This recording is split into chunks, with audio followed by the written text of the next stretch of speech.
Je voulais parler d'un sujet qui est un peu délicat à aborder parce que ça parle du statut de victime et du statut de bourreau. Ce sont ces hommes qui sont avec une femme, qui ont des enfants, euh, à cause du fait qu'ils ne sont pas assez présents, soit parce qu'ils ont du travail, ils sont, je sais pas, routiers, ils ont un travail qui leur prend beaucoup de temps, qui sont pas assez présents à leur goût, au goût de leur femme. Voilà, parce qu'il y a une blessure qui se crée chez la femme et que c'est difficile pour elle. Il y a un moment donné où la femme qui est victime de cette situation-là, donc elle souffre du manque de son mari, qui passe pas assez de temps avec elle, qui s'occupe pas assez de ses enfants à son goût, etc. Bon, il peut y avoir beaucoup de choses. Cette souffrance qui est là chez cette femme va se tourner en agressivité, va se tourner en besoin de lui faire payer à un moment donné. Alors ça se fait pas en 15 jours, des fois c'est sur des années que ça se passe. Donc il y a une femme qui est blessée et sa blessure est tellement forte, c'est tellement souffrant pour elle qu'elle ne trouve pas d'autre moyen, en tant que victime de ça, de se décharger dans une colère sombre. C'est un peu ça. Dans quelque chose Mais elle ne le voit même pas des fois, elle ne le voit même pas des fois. C'est ça qui... pour elle, elle est la victime, et à un certain niveau, elle a raison, mais du coup, elle se transforme en bourreau. Et ça va dans des situations extrêmes. Moi, je l'ai vu. Je vais lui faire payer toute la douleur qu'il m'a fait subir. Je vais lui faire payer ses non-choix. Je vais lui faire payer son absence. Je vais lui faire payer mon manque de câlin, etc. Et ça se tourne en je vais te sucrer la garde des gosses.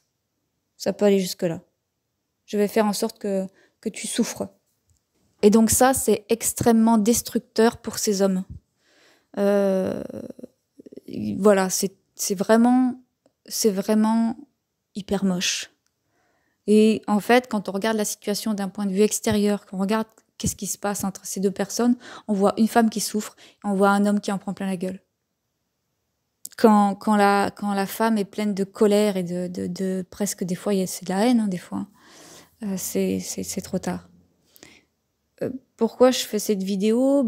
Peut-être parce qu'il y a des femmes qui sont dans cette situation-là.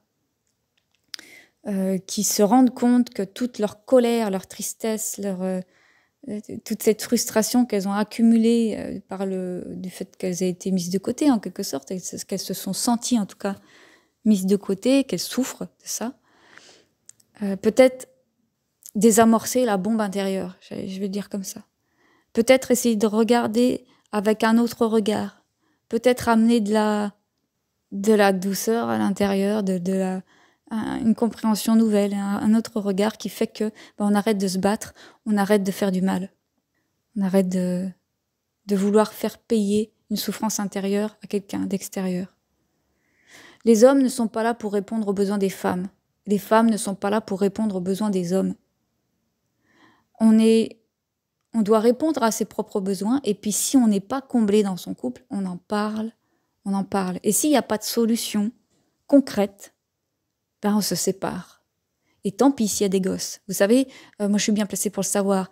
Les enfants, il y en a plein qui préfèrent que leurs parents se séparent plutôt qu'ils se prennent la tête, qu'ils s'engueulent ou qu'ils s'envoient des pics ou qu'il y ait de la tension permanente entre eux.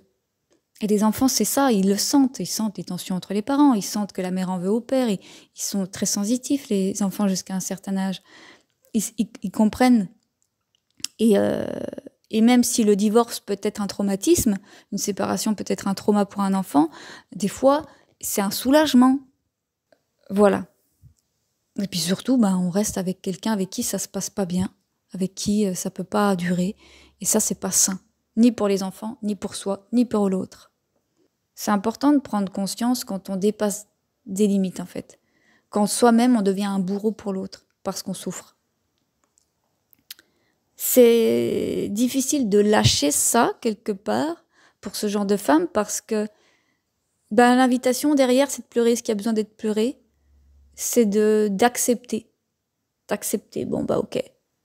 Pendant peut-être 5 ans, 10 ans, 20 ans, 30 ans, j'ai souffert de manque, de de mon mari qui n'était pas là. J'ai souffert de cette relation. Donc ça implique de pleurer ce qui a besoin d'être pleuré, de prendre ses responsabilités émotionnelles et de lâcher les fardeaux. Et puis de faire un deuil, hein, donc c'est pas rien. Et c'est ça que beaucoup de femmes n'osent pas affronter. Donc elles transforment tout ça en colère sombre. Je le dis comme ça, parce que c'est comme ça que ça me vient, le mot colère sombre. Et moi j'ai vu, voilà, comment ça peut faire du mal à un homme. C'est des situations qu'on voit souvent, en fait, quand le couple se sépare et qu'il y a des enfants, il y a beaucoup de femmes qui vont emmerder leur mari jusqu'au bout, en fait, leur ex, en leur sucrant la garde des enfants, en essayant de les faire payer comme ça. Alors oui, évidemment, il y a une responsabilité des deux côtés. Hein. Un couple, je le dis souvent, hein, c'est 50-50. Hein. C'est pas la faute du monsieur ou c'est pas la faute de la madame. Hein. Ou du monsieur et du monsieur ou de la madame. Ça marche aussi pour les autres couples. Donc, c'est compliqué ces situations-là, j'en ai bien conscience.